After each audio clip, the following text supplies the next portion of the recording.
Good morning, Reverend Fathers, respected sisters, and distinguished delegates. Gatherings like this are rare and special. They bring together the wisdom of experience, the passion for education, and the faith that binds us all in service. Looking around this hall, one cannot help but feel a profound sense of shared purpose. We are, after all, part of a grand and continuing mission, the mission of education that transforms, enlightens, and uplifts. It's a true honor, I must admit, and a rather humbling experience to stand before such an august gathering. And I was told that as an MC at the Xavier board meeting, one must keep it with wisdom, brevity, and grace. So I prayed last night, and the answer came as clear as day. Keep it short, and don't try to outdo the ladies and gentlemen gathered here today. With that, dear friends, allow me once again to extend a most heartfelt welcome to each and every one of you, to all the scholars, the leaders, the visionaries who carry forward the legacy of forming men and women for and with others. Welcome to St. Aloysius deemed to be University, a campus where faith, intellect, and service meet. As we begin this day filled with ideas, discussions, and reflection, it is fitting that we first turn our hearts to the Lord to place this gathering under His loving care and guidance. Let us invite His wisdom into our minds, His peace into our hearts, and His purpose into our work. I request all of you to kindly assume a prayerful position.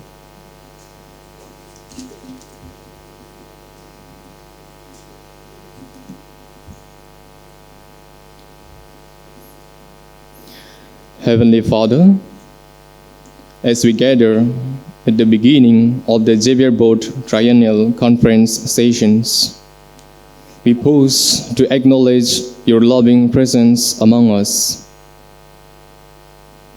You are the source of all wisdom, the light that guides our path, and the strength that sustains our mission.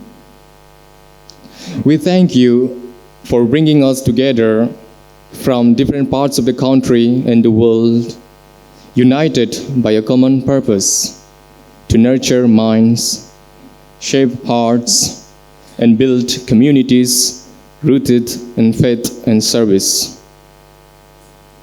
Sometimes our work may seem demanding and our responsibilities many, but remind us, Lord, that we are co-workers in your vineyard, entrusted with a mission that shapes generations.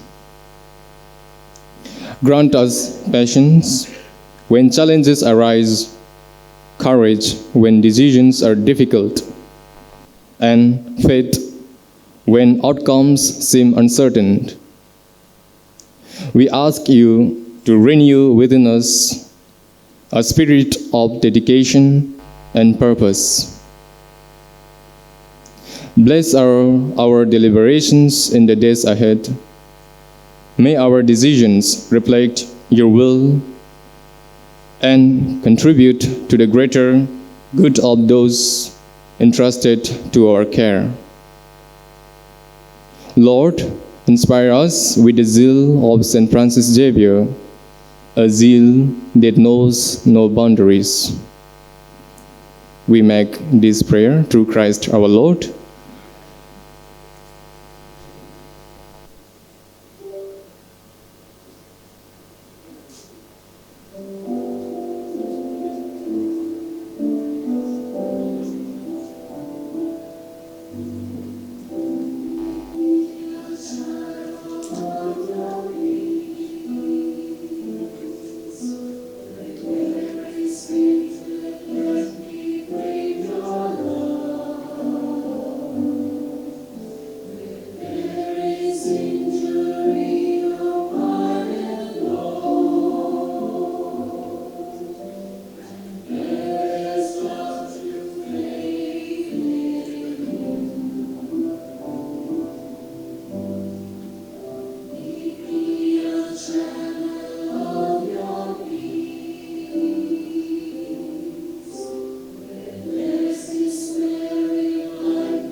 Thank you very much indeed for that beautiful invocation. Truly, it's in moments like this that we remember that prayer merely doesn't begin an event, it grounds it. Now, as we move on to our first session of the day, the topic for the session is Leadership, Governance and Visionary Change. May I request our panelists, Reverend Dr. Praveen Martis SJ, Vice Chancellor of St. Aloysius Deemed to be University, Reverend Dr. Jose Paleli, Vice Chancellor, Don Bosco University, Assam, Reverend Dr. Victor Lobo SJ, Vice Chancellor, St. Joseph's University, Bangalore, and a moderator, Reverend Dr. Maria Dos SJ, Principal, St. Joseph's College, Tiruchirappalli, to join us on stage, please.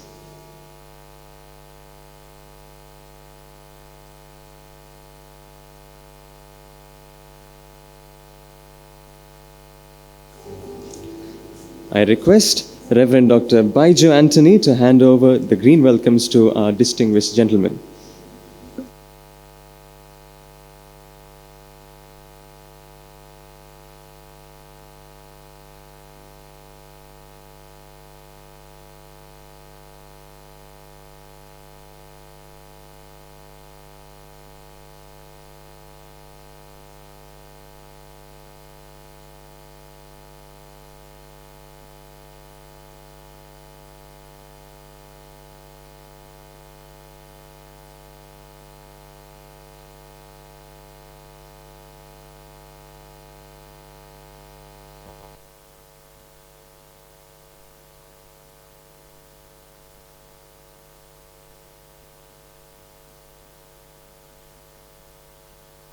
Thank you so much, Father.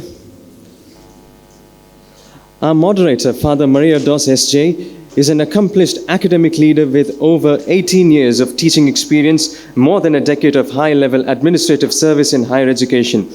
His journey has been marked by excellence in research, innovation, and institutional leadership, all driven by a deep sense of faith and purpose. He holds a PhD in Commerce from the University of Madras, along with an MBA, MPhil, and MCom, blending scholarly rigor with managerial acumen. Over the years, Father has earned numerous recognitions, including the Best Principal Award, the Best Research Award, and the Best College Principal Award from the Natural Science Foundation. His contributions to academic research have also been remarkable, with 14 books authored on commerce, leadership, and entrepreneurship, research published in 15 Scopus indexed and 7 UGC Care listed journals, along with over 50 peer-reviewed papers.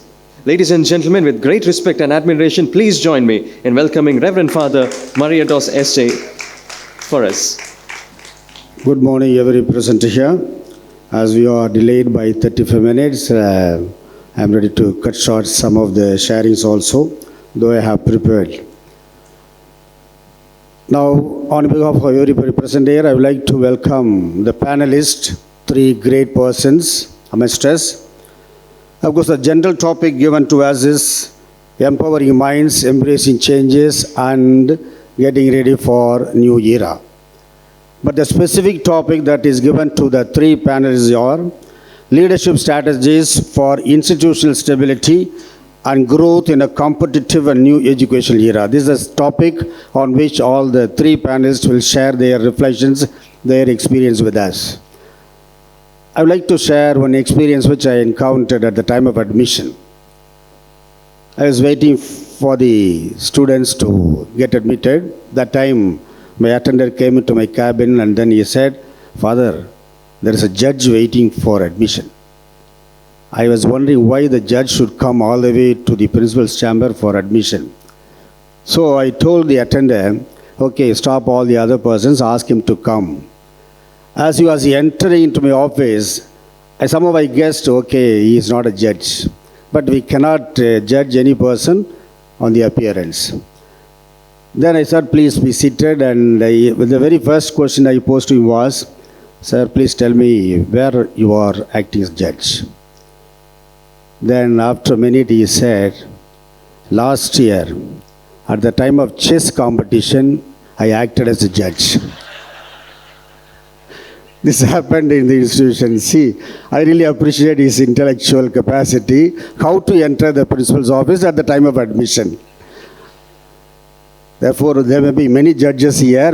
This morning also and yesterday, number of reflections were centered on this acting as judge.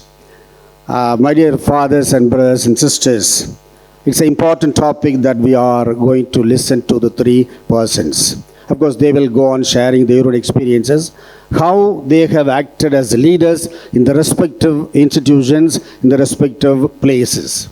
Because the topic, general topic is empowering minds and then embracing challenges and getting ready for the new era. Actually, I had prepared something, but I am not going to share because after listening to the sharing by Armstrong IAS, he is the source of empowering the minds. He is the source of embracing challenges. He is also the source of everything, or seeing something in his own way. I think we should draw great inspiration from that IAS Armstrong. Is it so? Yeah, thank you. Keep those sharings or keep the personal sharings by Armstrong and let us listen to the three panelists, great personalities. At first, I invite our Honorable Vice Chancellor, Dr. Praveen Martis, Vice Chancellor of Aloysius University.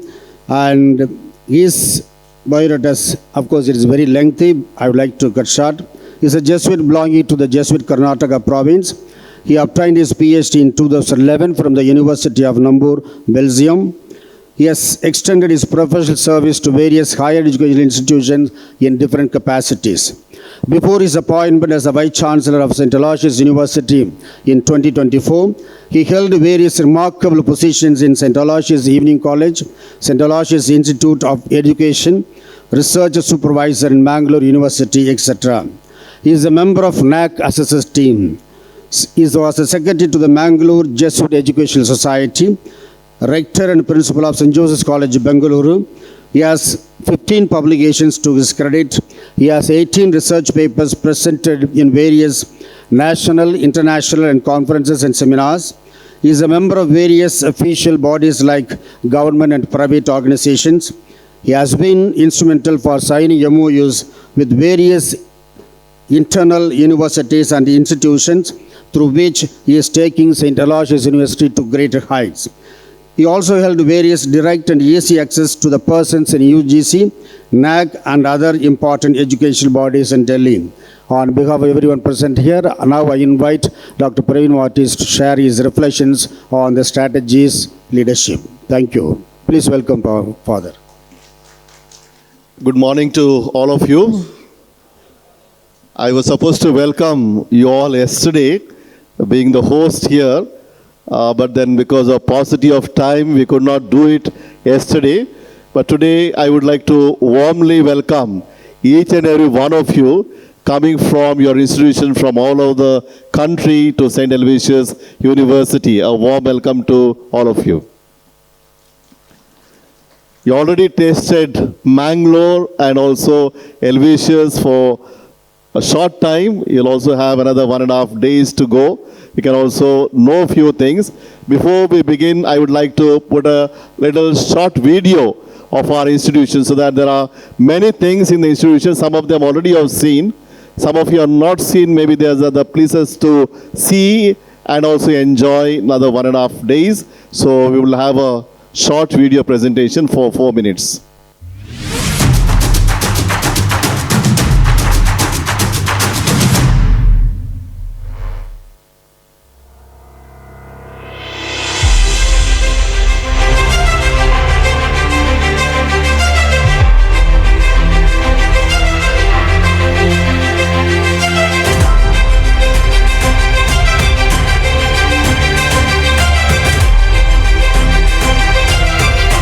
Welcome to a monumental occasion in the educational landscape of India.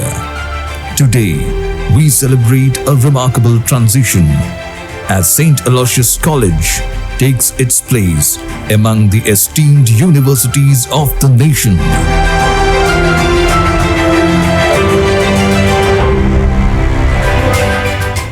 From its humble beginnings in 1880, founded by the Jesuit fathers, to its present-day elevation as St. Aloysius, deemed to be University, Mangaluru.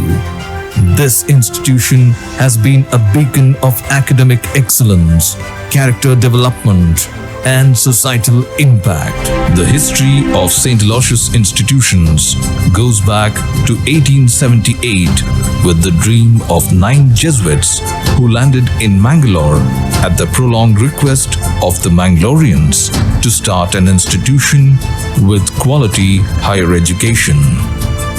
St. Aloysius College was started 2 years later in 1880.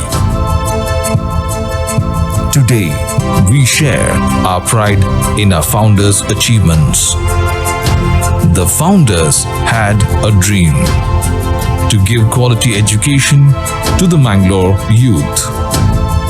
This they did with tireless zeal, accompanying the youth in a lifelong journey of education, learning, and above all, commitment to the marginalized.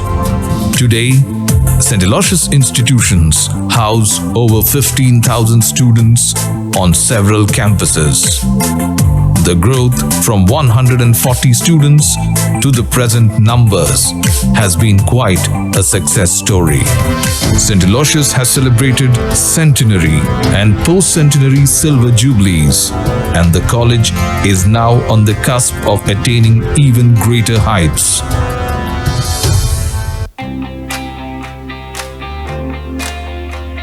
Since its beginning in 1880s, the college and the institutions have achieved great milestones with every passing year. Now, St. Aloysius, deemed to be University, Mangaluru. As we continue our legacy of excellence, let us celebrate the achievements of the past and look forward to a future filled with promise and possibilities.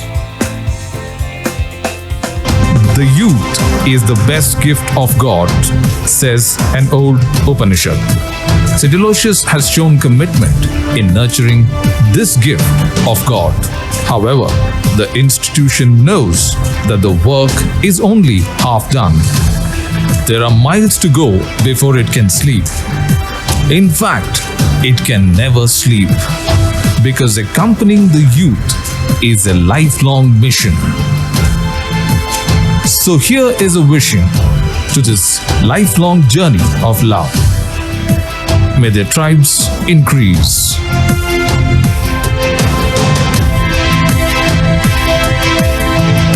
With the elevation to university status, St. Aloysius, deemed to be University, Mangaluru, embarks on a journey of endless possibilities, reaffirming its legacy as a beacon of knowledge and powerhouse of innovation.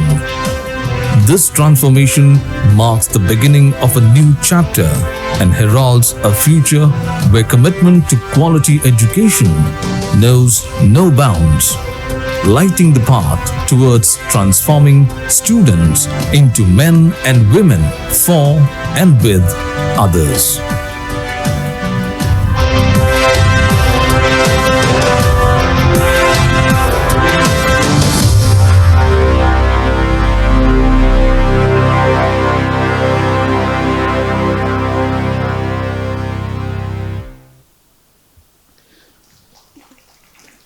Thank you for that short presentation. This was about 15 minutes. We cut it short to 5 minutes because of the paucity of time. And also, next slide will be, before going into my talk, a little bit about Mangalore. Since you are here for a few days in Bangalore, what are the places to see in Mangalore? So these are the beautiful places. We'll be taking you on the last day, on the 21st, to see all these places. Mangalore has filled with a lot of churches. Also, there are temples. I know you have seen better temples than what they are in Mangalore. I think we will not be taking you to all those places, but definitely these 3 places will be taking you. And to the beaches, you have got excellent beaches, but not compared to Goan beaches. So these beaches, you cannot jump across and swim there, but you can just enjoy. And also there are Pilikula, Nisargadama, Zoo, Kadri Park, and Someshwar Beach. These are beautiful. And Mangalore is known for cuisine.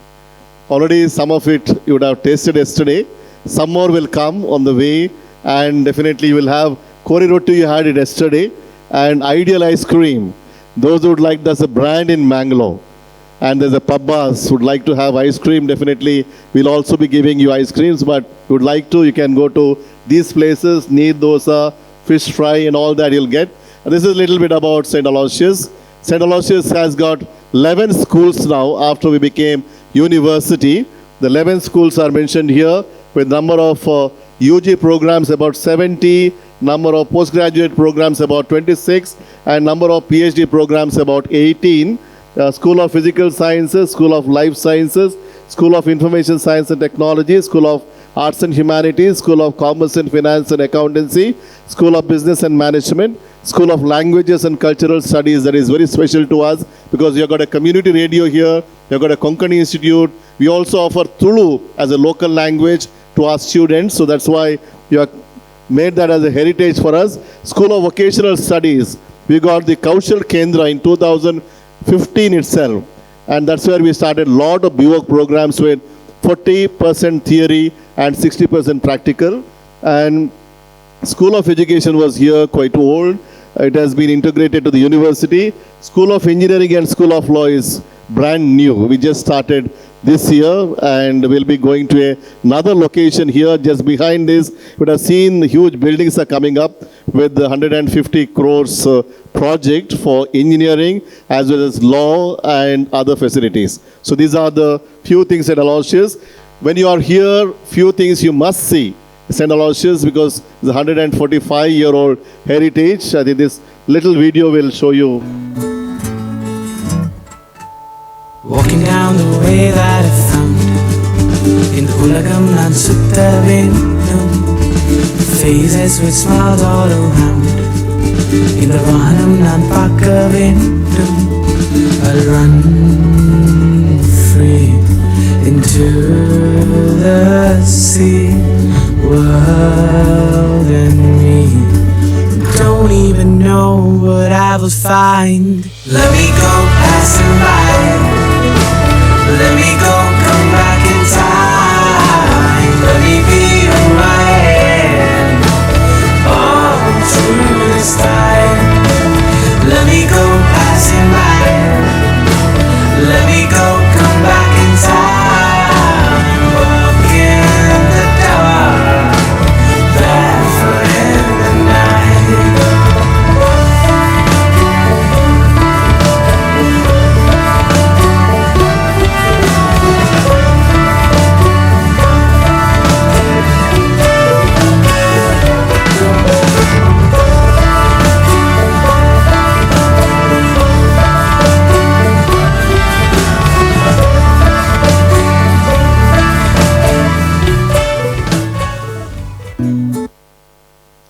Yeah, these are the few places to visit.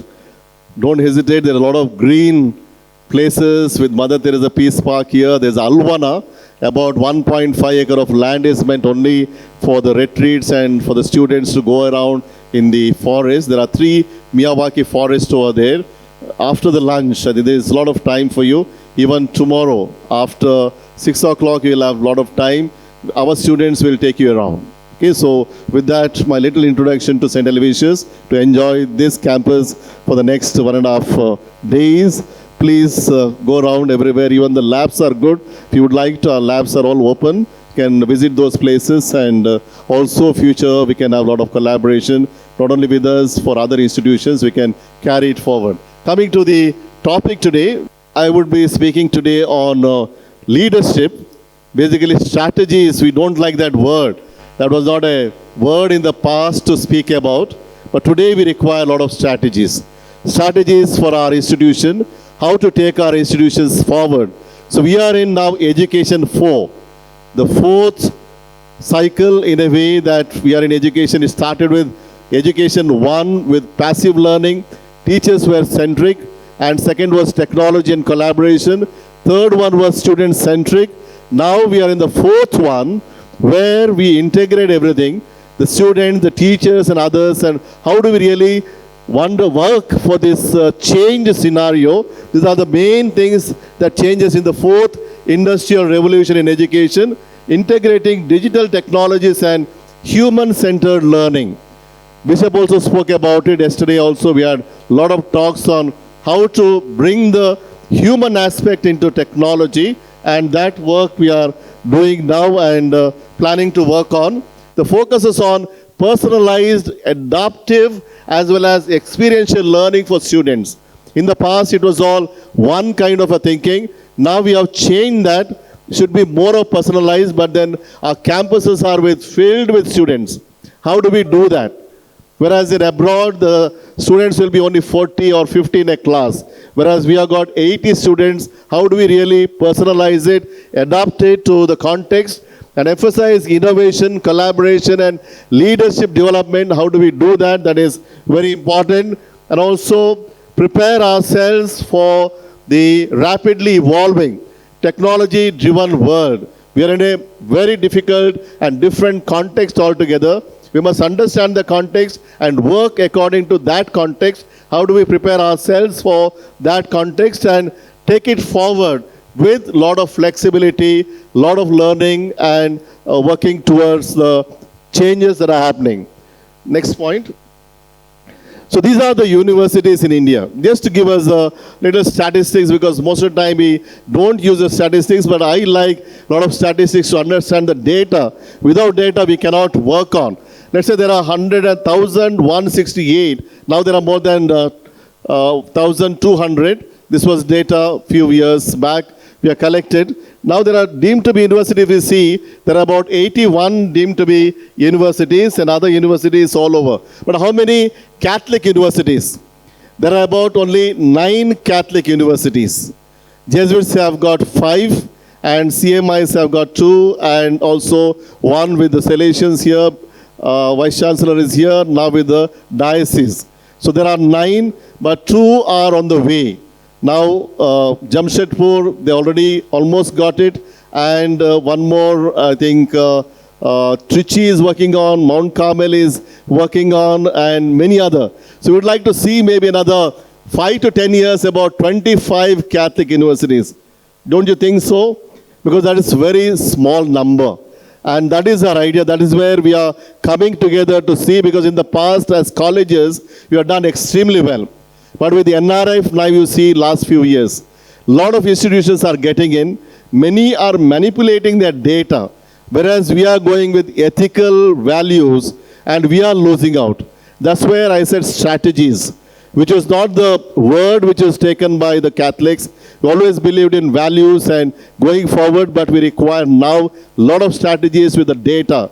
Unless we go by the data, and work towards it, we cannot make a change and work in a changed circumstances. Coming to the next slide about the GR ratio.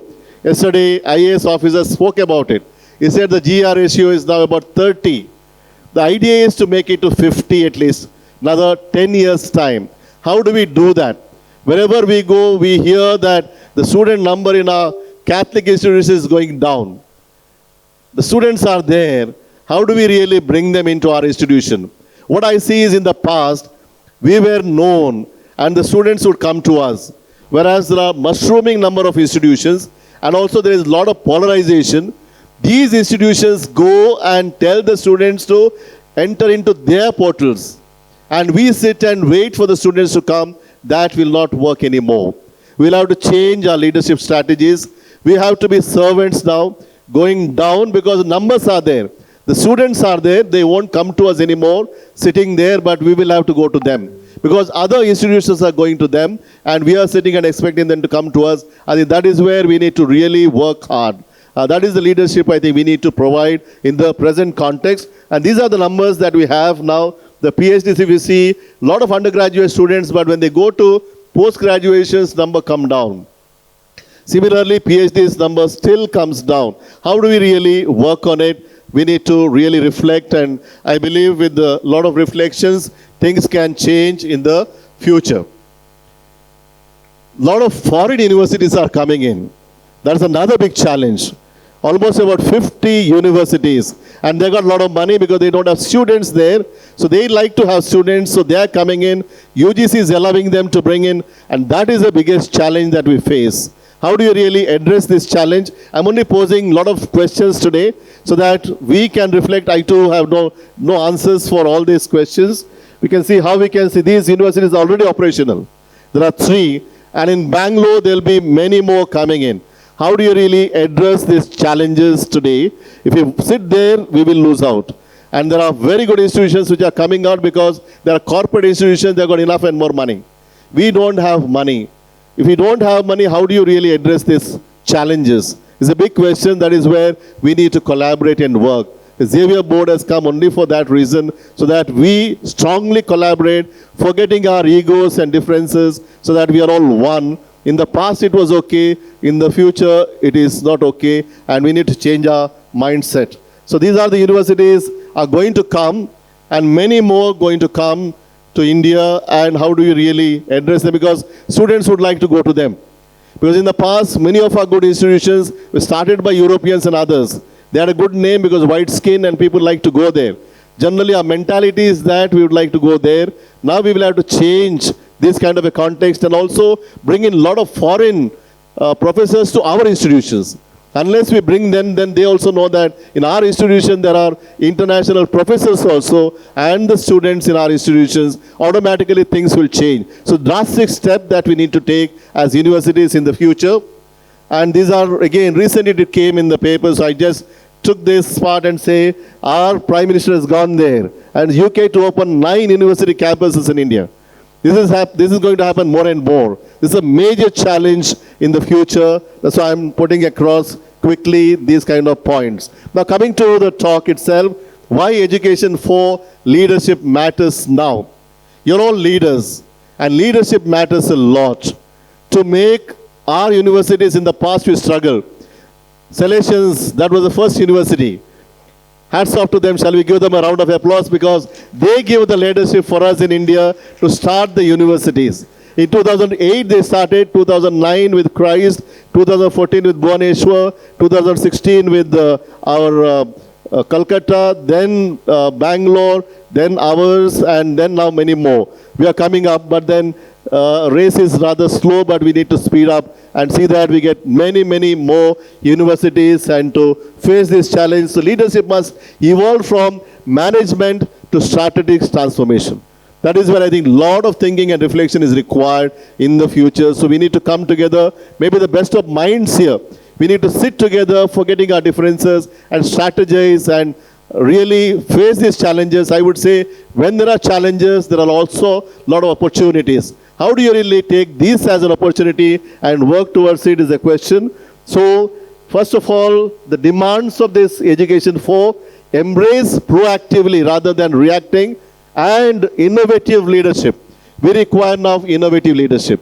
A lot of thinking has to be done. How do you really do that? Develop sustainable strategies for internal and external challenges. Many times you've got internal challenges more than the external challenges of coming together, working together. We have seen as leaders how we struggle in our own institutions with these challenges, and empowering leaders is essential for long-term credibility and performance. We have done a lot of study and seen the emerging institutions, there's not so much of commitment. They're all family oriented. They do not last too long. Whereas our institutions, if we see, they are the ones who last very long because of our policies and commitment, which is much, much larger. We've done a lot of study towards it, but some of them mushroom and then also disturb us and disrupt our way of thinking. We need to really stick to our own mindset and work on it. Now, identify the hurdles in the education era. I have put some hurdles that we may face, the gaps that we have. How do you really fill those gaps? The regulatory and legal compliances many of us are facing here. There are judges among us and the lawyers among us. I think they should help us to see that we also follow these structures, because otherwise, in the country today, they are attacking us with ED and others. That's the first strategy of the present administration to work against us. So these are the disruptions. Adopt new technologies. As I said, the statistics are important. We need to have now the ERPs and everything so that the data is with us immediately. Let's say this year our numbers have come down. How do you really increase next year? Shall we sit together as an institution? Do we sit together? Do we strategize to see that how to get the numbers rather than sit and say, now it is over? I don't think we need to give up. We need to have a vision. I remember Guru was taking a class and there was a blind student. And he was talking about vision and doing great things. And he had a question, he's a blind boy. He said, what can I do? He said, I lost everything. I lost my eyesight. And what great can I do? And he said, yes, looked at him and said, you have not lost your vision. Have a strong vision.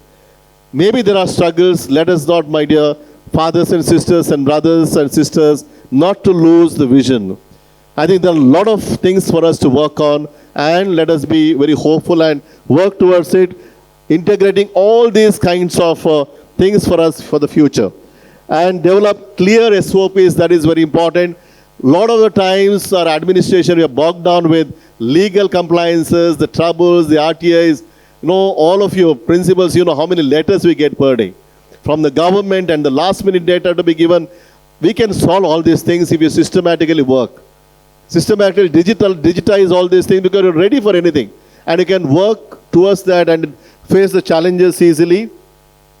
Many of our institutions, we are not digitized records. We are doing it. We are also struggling it. We need to spend a lot of money. I think investment, we don't lose anything when you invest on these kind of things. We save a lot of time, and that time can be used creatively and imaginatively. Strengthen internal grievance mechanisms. There are a lot of troubles by the students and faculties and others, parents questioning us. As he said, is come as a judge to our institution. They come, we know. During the admission time, the politicians, others, they become our friends. They will come various ways to trouble us. How to really face the challenges, build legal awareness, engage legal advisors, and also expected outcome with tailoring strategies for institutions according to our present context. I had a few questions to ask, but I'm not going to do this now. Embracing proactive and innovative way of doing things, and capacity building for all these things very important. Capacity building for even for our faculty, because you have seen the attrition rate has gone very high. It's not only in our institutions, it's all over. Especially in the industry, it is also because we are dealing with Gen Z. If you ask Father Joji Reddy, will beautifully explain the silent zone, X, Y, Z, and now the Z, and then Alpha, and the future with digital and quantum. So these are the generations. We are all in the past. Though maybe 15 years we are ahead of them, but then we are all in the past. So we need to understand that quickly and train our faculty. That is very, very important. That's why the United Board, Sandra is here, and the teams are helping us a lot. I think we need to avail all their facilities, their funds to train our faculty to build capacities. That is very important. Career development pathways, recognition and rewards. In the past, we are not doing that. We started doing it at St. Aloysius. I can see the results and outcomes because people feel happy and the incentives are given to them for the work. Earlier, we used to go with uniformity. I think we need to go with now performance. With performance, with the awards, and also identifying the people, right people, like Bishop said today morning. Identify the students, identify the faculty who are doing well, encourage them, and also get the best out of them so that things can change in the future at the earliest. Workplace flexibility and support, because we are not known for flexibility at all. We are all hard disciplined because that's the way our fathers and brothers and sisters are brought up in our campuses and formation. But when it comes to the faculty and the students, it won't work that easily. In the past it worked, now it won't work, but we need to have some kind of strategies to bring them along. That is very important. And staff engagement programs, exit interviews, retention analytics, all these will help us to move forward beautifully in the future. Yes. All these things I just put it across, I will skip. Practically I think it's time. Yes. This is what I liked very much. Two blacksmiths opened shops is side by side. One hammered louder so people could hear his work. The other hammered better so people could see his results. Noise is not marketing. The quality is. Our institutions are known for quality. That's why students come to us. Even others also, they come to us. I think that is where we have worked silently in the past, Let us work that way, but strategically to change the scenario in India. I'm sure we can do that. We need to go deeper by writing articles, and also if you see NEP, not even a single word is mentioned about our contribution. Don't we feel hurt? We have done so much to India. If at all there are great people here, it's all by our education institutions. And don't even recognize it. NEP doesn't even recognize it. How IIH and Xavier board we can fight together to see that our contribution comes there. If it doesn't come, I think it's a historical failure. We need to work together to see that it comes by our writings and also going constantly to the courts and fighting against it so that we get our justice for what we have done in the past and also in the future. Develop sustainable challenges and internal strategies. I'm skipping some things. Okay. All these things we have worked on in most of our institutions. Brand identity, now we need to spend a lot. In the past we have hardly spent. We need to work on it. Foster continuous growth and also implement support systems to stakeholders. Policies are very important. I think we need to have more than 30-40 policies in the institution, because that will save us. Whenever the external challenges come, they attack us, the policies will always save us, because in the past we worked as a family. Very good, but in the future we may not be able to work that way because challenges are many. People will go after us and also trouble us in the future.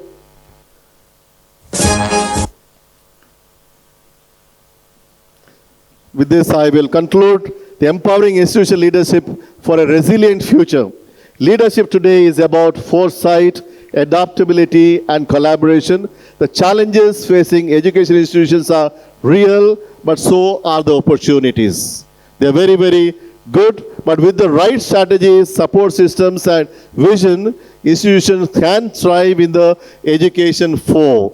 And that's where, my dear fathers, brothers, and sisters, let's all work towards it and face the challenges. And many more slides I will skip because of the time, but we will all talk and see that we'll all take it forward maybe during our next 2-3 days of deliberation. We'll all meet and talk and also work on many strategies and take it forward. Thank you for giving us this time. Also thank our moderator, Father Mariadas, for giving this little time to speak about Education 4.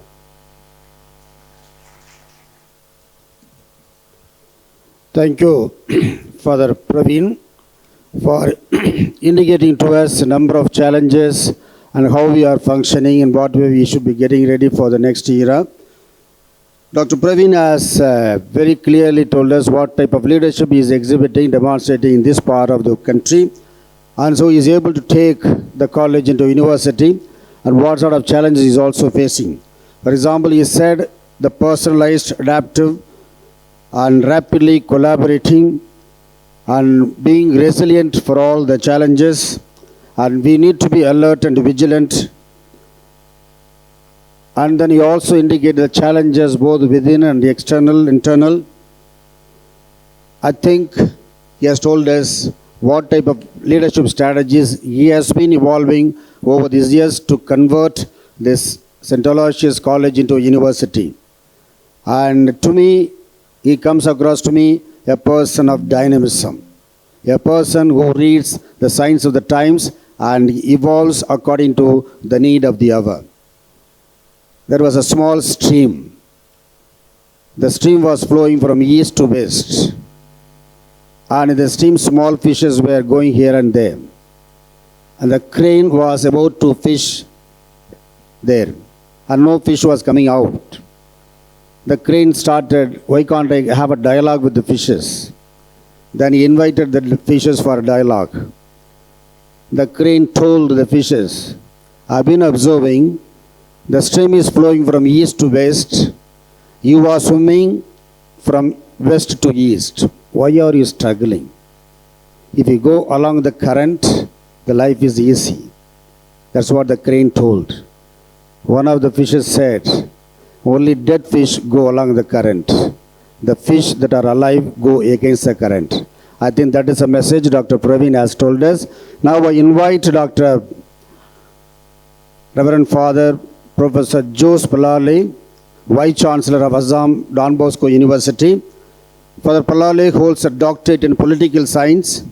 He belongs to the Salesians family. His research focused on the traditional administrative systems and customary laws of Maram tribe. His extensive research experience advocates his interest and dedication to the indigenous knowledge systems that enhances sustainability in the northeastern states.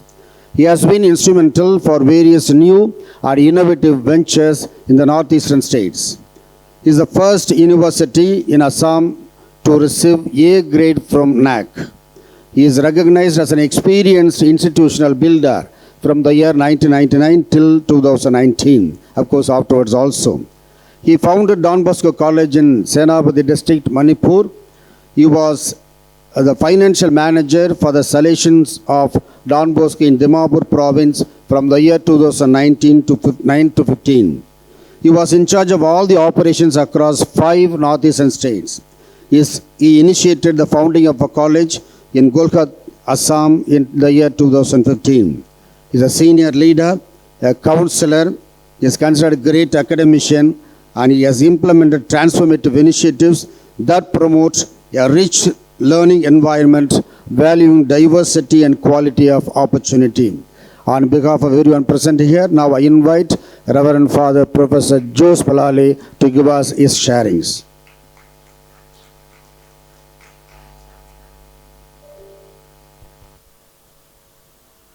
I made, when I was asked by Sister Deepthi to present on leadership, governance, visionary change, at that time, I thought about Northeast. I said 3 of us are presenting, so I thought I look from the Northeast angle. And the recent happenings of Gen Z, especially in Assam, the sudden death of Zobin, fan of young people, and the tumultuous situation that came up, it made me reflect in those lines, and this is my sharing of those experiences. The context of Northeast. A living mosaic of possibilities. The cultural milieu, more than 300 tribes, languages and ethnicities, cultural diversity, heritage to be harnessed. People are very community-oriented, peace-loving and practical-minded, but unexpected, unplanned and planned conflicts do take place and people stamp on one another's toes. It is that context that constantly makes the people in Northeast reflect as educationists. And challenges for us at higher education is the location itself, terrain, remoteness, economic limitations. How to make our centers both of learning and livelihood, of research and relevance, of knowledge and compassion. How the leadership can bridge the worlds of tradition and technology, local with the global. These are the things that make us as leaders struggle.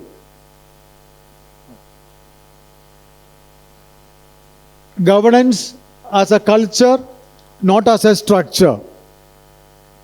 Governance has to evolve from compliance to collaboration if we have to work within our situation in Northeast India. Not rules and checklists, but creating a living culture of trust, accountability and shared vision.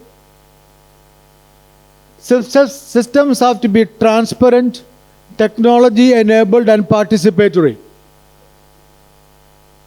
We have to facilitate teachers, students, alumni and communities to become co-architects of institutional direction. Governance that listens and adapts builds credibility, which in turn brings about stability. Our universities and colleges have to learn from the local ways of decision making. Very, very consultative, inclusive, and peace oriented. I had missed one slide. leadership has to be beyond management. Leadership needs to move from control to co-creation. The urgency in recognizing the emergence of Generation C, that mindset we need to understand. We had our university convocation on 20th September, and that day was the bringing of the body of the Mr. Zubin.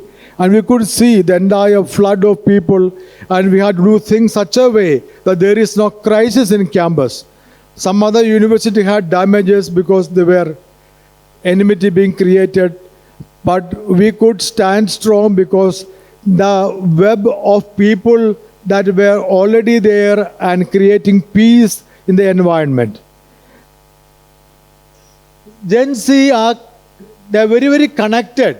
They are collaborative, creative and critical. Their values are authenticity, participation and transparency. They don't believe in titles, but they believe in trust. Not authority, but vision and integrity they appreciate. Leaders are to be seen as facilitators, not commanders, as mentors, not managers. Gen Z want to be involved as partners in innovation. So student clubs and councils, idea labs, startup incubation, digital forums, things like that. When we involve the young people, their potential resistance to authority will turn into collaboration. I looked at our university, Don Bosco University, to see how this happens. We have demographic composition at ADBU in this manner. You can see.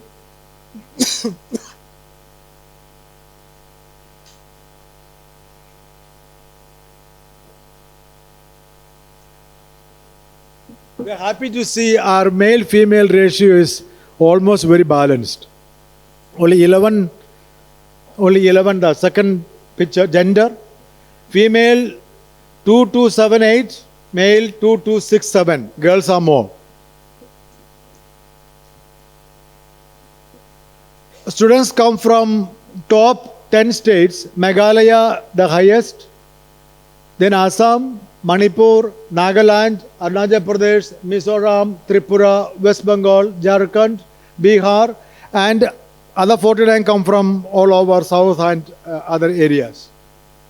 We can see the graph as well to show how the population demographic strength of ours.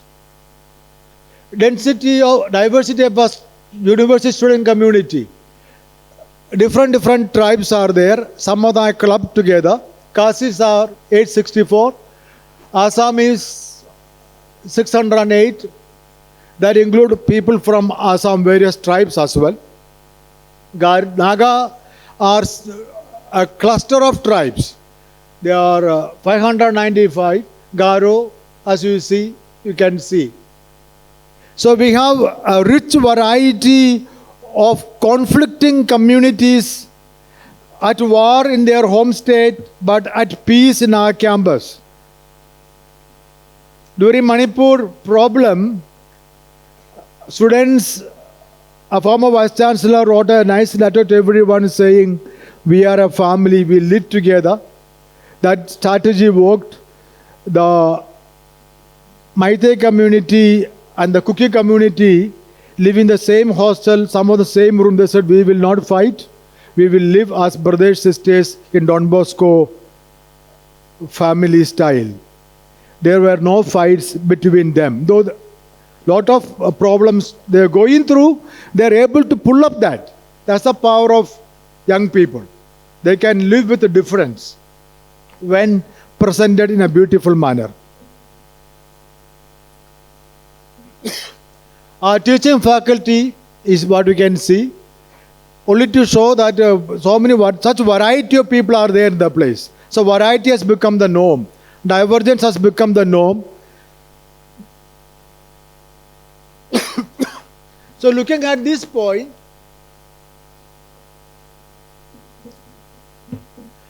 we need to have a visionary change, thinking beyond the obvious. We see a shift in the academic world. The traditional frame of reference has gone.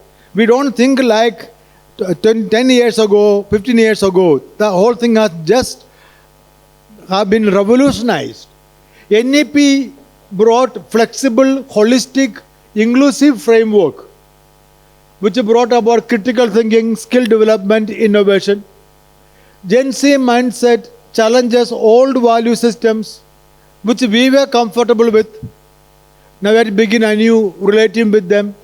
AI, online learning, competency-based curricula, these also change the texture of our education. In Northeast perspective, we cannot simply imitate, because imitating is impossible. But we need to innovate from within to remain relevant and viable. We have to, a visionary institution has to craft models that make sense for each institution. Blend modern education with indigenous knowledge system, agriculture, ecology, social entrepreneurship, taking the students as teachers in their respective indigenous knowledges. We encourage applied research for solving local problems with a global relevance. Digital bridges to overcome geographical isolation through online courses, virtual laboratories, partnership. This year we have been trying to get our online education, what we had earlier. This year, after going through our DB Global platform for 2.5 hours by the IIT Chennai and other inspectors, they said, they listened to us, they went through the platform, then they said, your platform is the benchmark for other aspiring online program providers. They appreciated very much. And they began now MBA and MCA, and coming January, we are now able to go faster to get back our old 13, 14 programs online. Strategies for institutional stability and growth. We need to have community integrated education. In Northeast, community no more a passive beneficiary, but they have to become our partners. We need to have, as Father rightly pointed out, resources. We need to embrace consultancy, campus enterprises, alumni networks, micro innovation hubs to create self-reliance through innovation. We are thinking to see whether we all have our own labs as independent laboratories, labs. At our university, we already tried out all our labs to be online available, showing its condition, availability, and etc. It is possible now to make this available. If we all work together, all our universities, colleges, labs can be linked through an online platform and make it available. Our researchers, scholars can apply and get a free time slot. These things, if you do, we build on each other's strength. It is possible. We can take a lead role in it. We tried with our own 3 campuses. If interested, such things we can work together, removing that individual to community enrichment. Then we become a bigger force, as a Xavier board force, as a Catholic University colleges force. We could think in this line as a very big vital, with no expense, we'll be able to make income making available our own lab facilities for each other's research and beyond.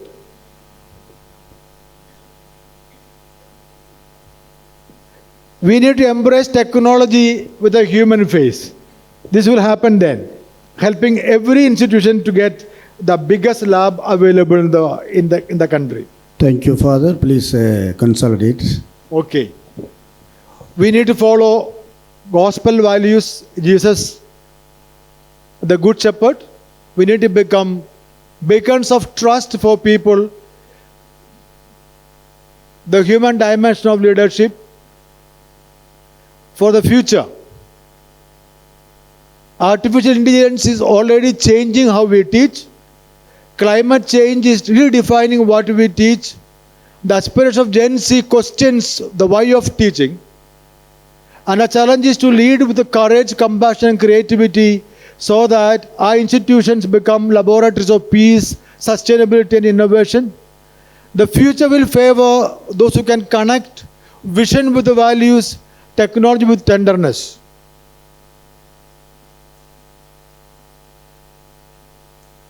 Our university is open to collaborate with any college or university to develop ERP-based programs for running our institutions. These we have our own. We are helping other institutions. Those who want, we can join together on a non-commercial basis. Not a commercial basis, non-commercial basis. Thank you.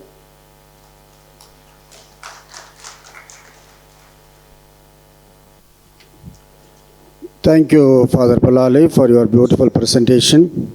Of course, you have indicated a number of values that we are supposed to follow when we are leaders.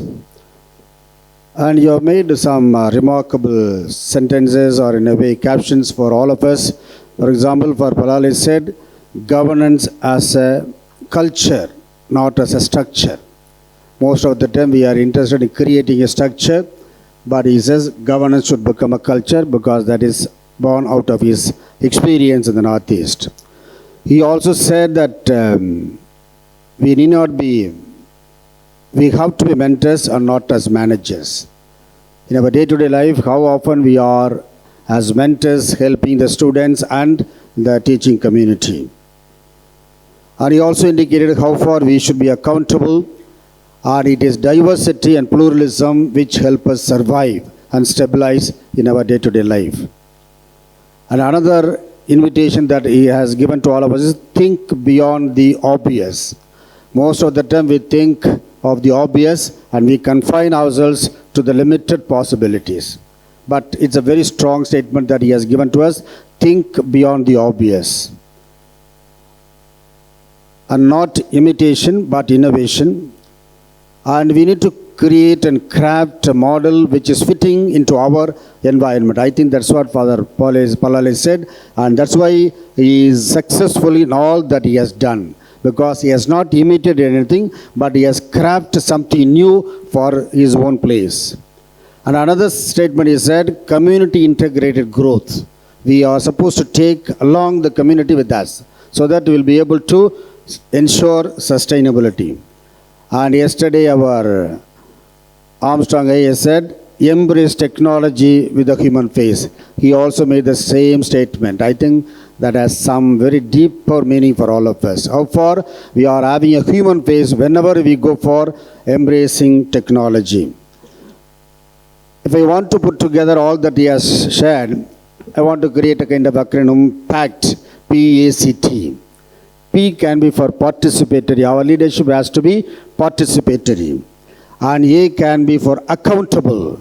We are supposed to be accountable to the students, to the parents, on all the stakeholders. Ultimately, we are accountable to the conscience. We are accountable to God. And then C can stand for credibility. How far we are enjoying credibility in the place where we are working on what type of leadership, whether our leadership is really credible. And finally, T can be for transparency. When we are transparent, we enjoy credibility. When we have accountability, we enjoy credibility and transparency. Let our leadership become participatory. That's what Father Palalai has given to all of us as an invitation, in a way as a challenge. Thank you very much, Father, for sharing your beautiful life as a challenge to all of us.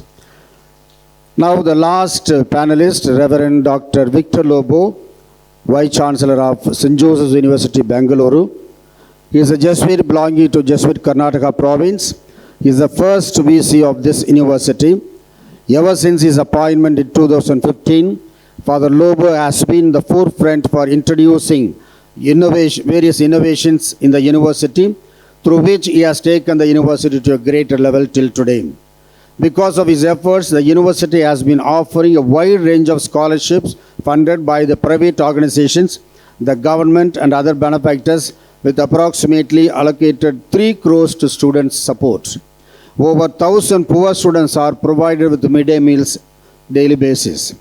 A 50% fee concession is extended to the shifted 3 students. I don't know how many shifts he has in the university. He said shifted 3 students are supported 50% fee concession on the spot at the time of admission, and they are provided with the free snacks during the admissions. I think that is a tactic he follows for drawing more admissions, I think. Maybe all can follow that. His efforts are visible in the form of creating inclusive campus for the differently challenged persons, with the library being radio tagged. This institution has been consistently responding to humanitarian crises. For example, at the time of COVID, they did a remarkable service to, of course, it appeared in the dailies. In 2024, numerous Manipur students as well as refugees were admitted to the university, given free scholarship and free accommodation, which is facilitated by the philanthropists. The Chief Minister of Karnataka honored the university in 2020 for its initiative adoption of 18 government schools. His efforts has been very significant for maintaining inclusive approach in all aspects, being migrants, minority or socially disadvantaged groups. Father Victor founded Harmony Movement, a college students movement with the objective of interreligious peace and harmony. In addition to serving on several national and international organizations boards, he is also a member of JAM, Jesuits among Muslims, Jamia, Jesuits among Muslims in Asia, and Jami, Jesuits among Muslims in India. I wonder whether he is a Jesuit, Catholic or Muslim. Then he is also the board member of Salam and a member of Rainbow Forum and Truth and Justice Forum. With this rich credential, now I invite Reverend Father Victor to speak to us about his sharings.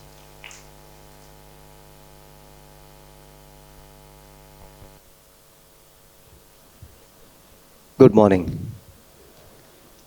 Dear friends, some 8 years ago, I was invited by the government of Iraq for an interreligious program in the Karbala Shrine, an international program.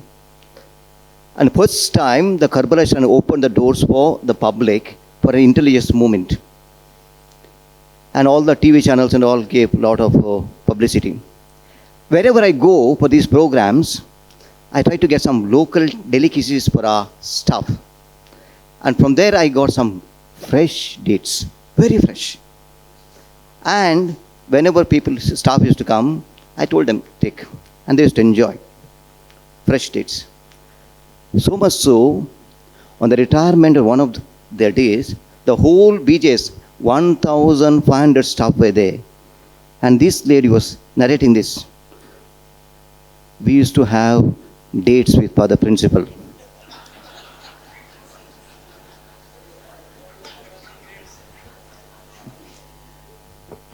First of all, I'd like to tell you that St. Joseph's University is unique in the country. The first of its kind, public-private partnership university. It was upgraded by MHRD, Government of India, and the act was passed by Government of Karnataka. In short, is all managed by Jesuits, but financed by the government. Not entire thing, the aided positions, research works and all that is given by the government. So we're entitled to have, like the public university, all the benefits which the public universities enjoy. So much so, Recently, I was in a conference in Delhi, organized by the Malayalam Manorama and the Week. And one of the IITians from Bombay IIT, he said this, Father, the government has asked me to make a study regarding public universities which are not performing too well, like state public universities. In Karnataka, they are really under crisis. Many are in crisis. Now I got an idea, I said, how about having this public university, having public-private partnership, so that government funds it all, and also some private entities run, so that we can have really good universities. And he said, I picked up this idea from St. Joseph's. That is our model. And when he started also, to tell you, we were all in two minds, whether to take it up or not, because a lot of government interference, people said. But we don't face any government interference as such. Okay? And finally, we said this. We Jesuits are not only the followers, we are also path breakers in higher education. Can we show some new model to this country? And that's what we started, St. Joseph's University. The purpose of leadership begins with a vision that inspires and unites diverse stakeholders around a common purpose. Effective leadership must be both futuristic and also rooted in timeless values. The values should be timeless, eternal. That's important. A compelling vision doesn't emerge from isolation, keep in mind. It requires genuine participation that builds ownership. Each person, each staff, faculty has to own the vision, mission. That's what don't call them employee, we call them collaborators, co-laborers. Means they share in the vision and mission of the institution. Therefore, it requires genuine participation that builds ownership and lasting alignment across the entire institutional community. Our approach recognizes that transformational leadership transcends individual authority. The transformation leadership, that is more important. Not only leadership which transforms the institution, transforms the next generation of students, transforms this country gradually. It cultivates shared responsibility where every member of the university community becomes an active contributor to our collective future. Therefore, leader is not only having vision, a shared vision, a futuristic vision, which should be owned up by all the stakeholders. Therefore, with SJU Vision Workshop, we became a university the act was passed in 2021. In 2022 became a university inaugurated by the Honorable President of India. Then we are to put the university in a lot of policies, programs on track. In 2024, we decided to go for a strategic vision workshop. We, all the Jesuits were involved in the university, the deans, and some of the important stakeholders, some 35 of us, went to Mysore for a 3-day program. And that is not only 3 days, we told them very clearly, till we achieve that vision, that continues. That's the uniqueness. Not we went, enjoyed and came back. Till we fulfill that, it continues. Therefore, I want to share on that. It was conducted by 2 people from XLRI, one Steve Correa and one Anand Naik, both of them from XLRI. One is in the corporate, both in corporate, but one is a corporate trainer. So he came in to guide us this. So a collaborative visioning exercise conducted in Mysore brought together faculty, staff and students to co-create our institutional roadmap.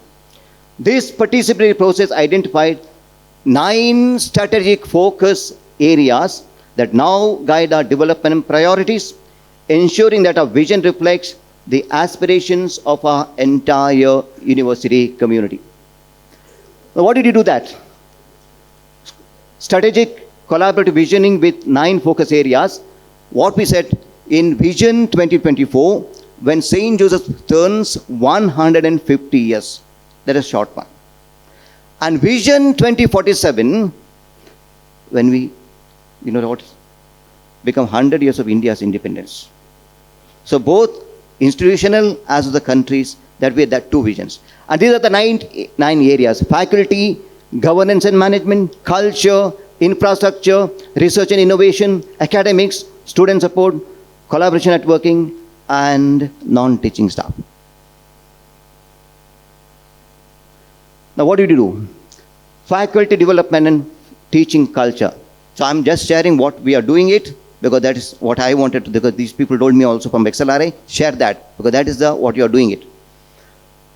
FDPs, intensive faculty development programs on Xxv ethos, gender sensitization and AI is going on now and then. We don't, okay, ongoing. Mentoring system, institutionalized with progress tracking and parental interaction for UG students. We have got a mentoring manual. Each student has a manual which is tracked, and mentors are guided each their time. They are guided for this. And there's an accountability system for the mentors also. We have got 11,000 students and 538 faculty. So there's an accountability system there. Then faculty achievements, research mindset and encourage outcomes, training on research and also recognize their achievements. And policy and programs, very important. Whenever policies are passed by the UGC or government, we have to also pass in the university. Now, rethinking mindsets for transformation. The true institutional transformation begins not with new policies or technologies, but with challenging entrenched beliefs and outdated assumptions. In higher education, we often face resistance rooted in comfortable traditions that no longer serve our students' needs in a rapidly evolving world. Recently, just 2 months back, we had this FDP for all the faculty, school-wise.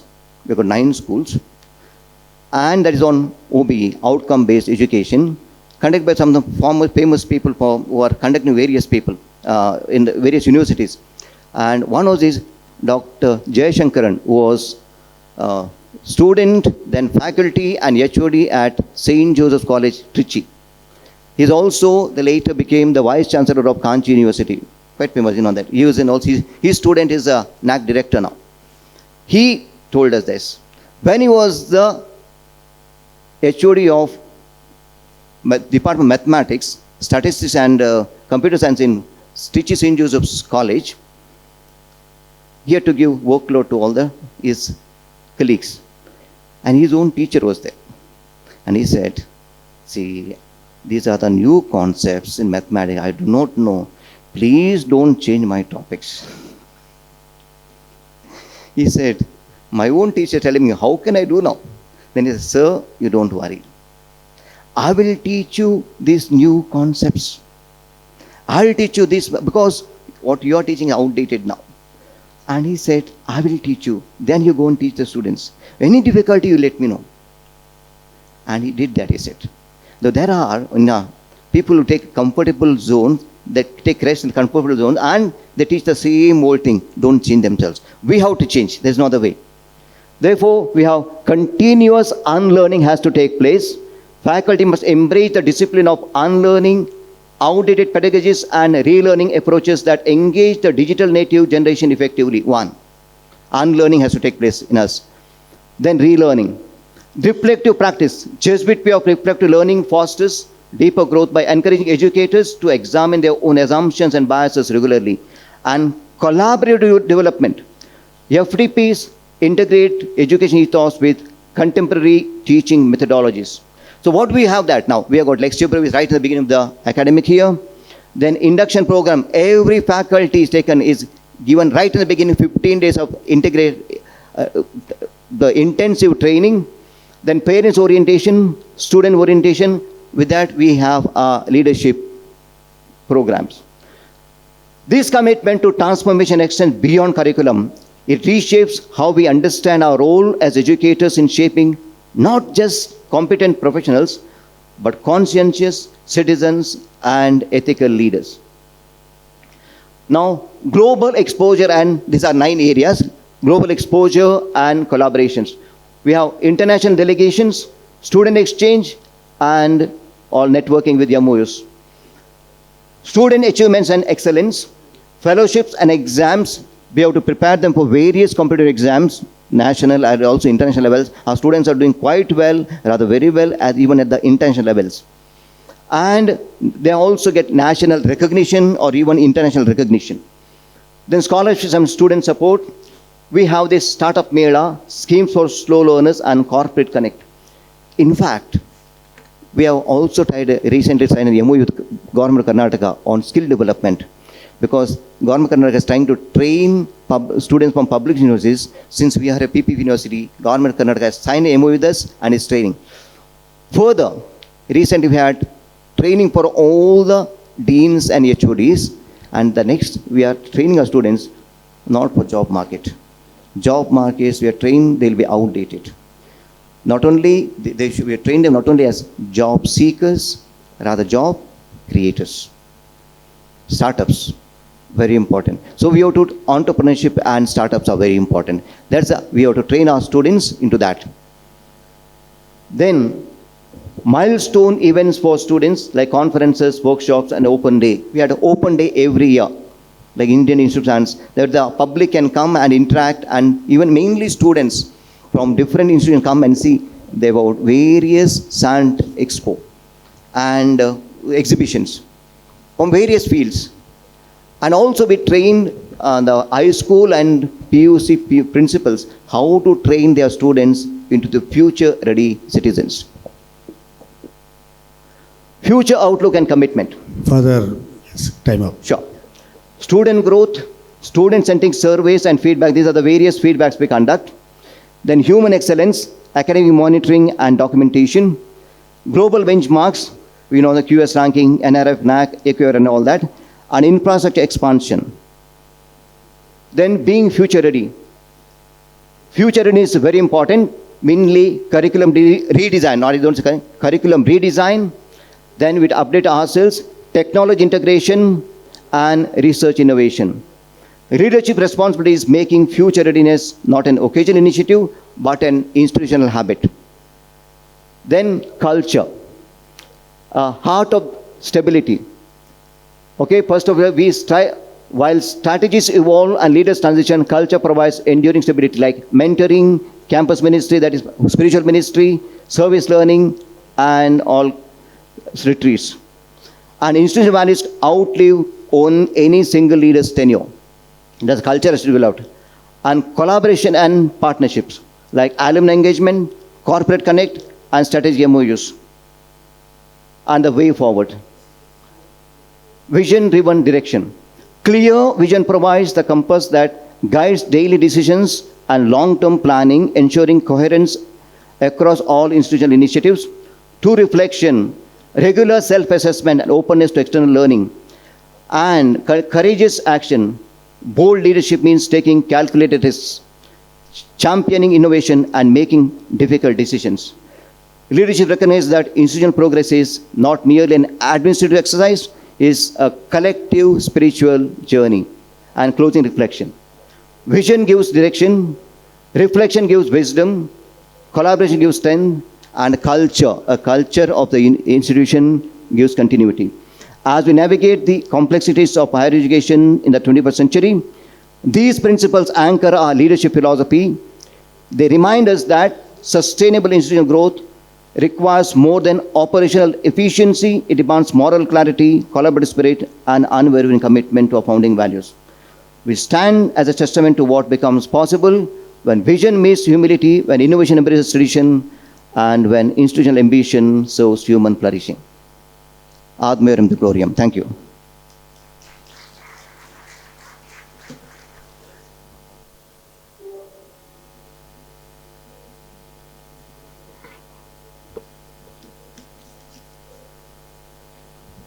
Thank you, Father Victor, for beautifully presenting your life as being the first Vice Chancellor.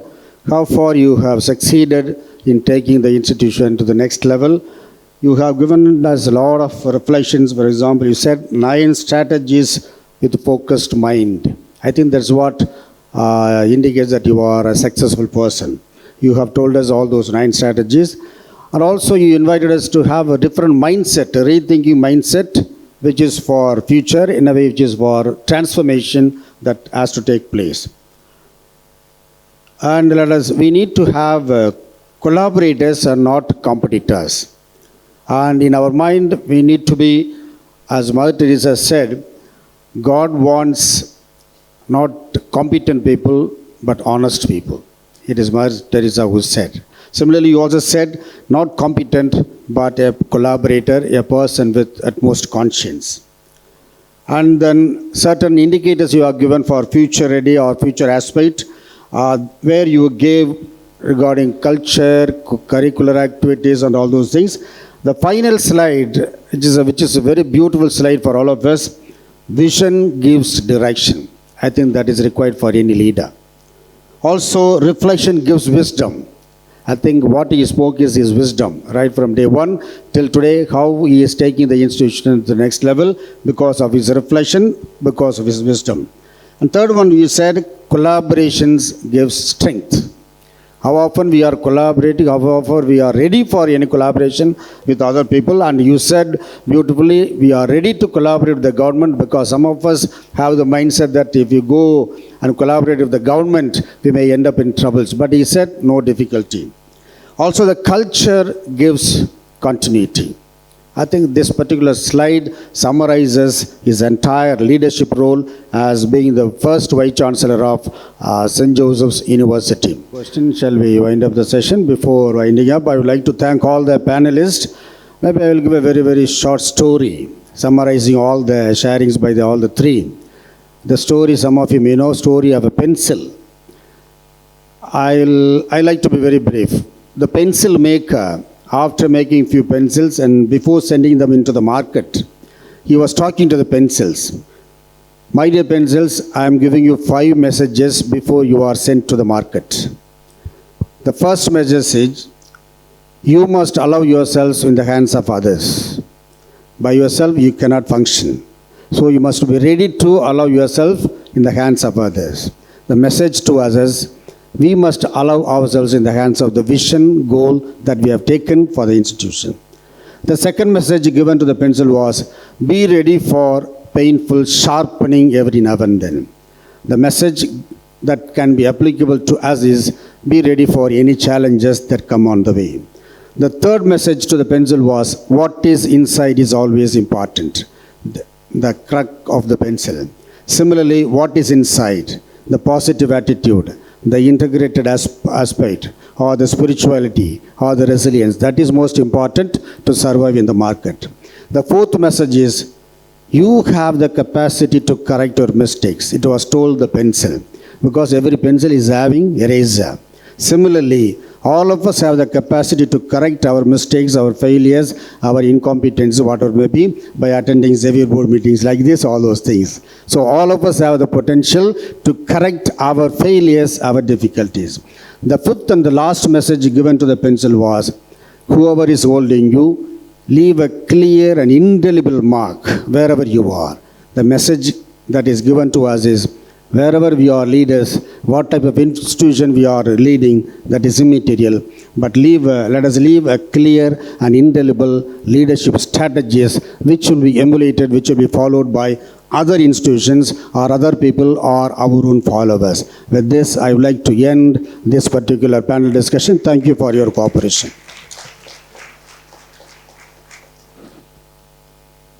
Good morning, everyone. It's my privilege now to deliver the vote of thanks for this enlightening session on leadership, governance, leadership, governance, and change. At the outset, I thank our visionary panelists, the Vice Chancellors of 3 prestigious universities. Your perspectives on the topic with necessary examples of your universities have truly enriched our understanding and inspired us to think beyond boundaries.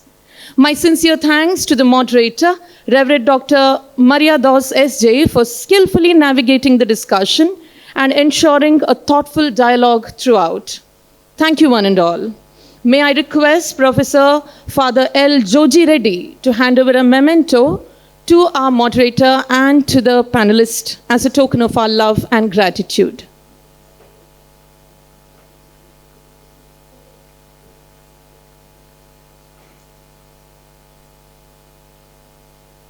Can we give a round of applause, please? Thank you very much.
Thank you, Professor Father L. Joji Reddy.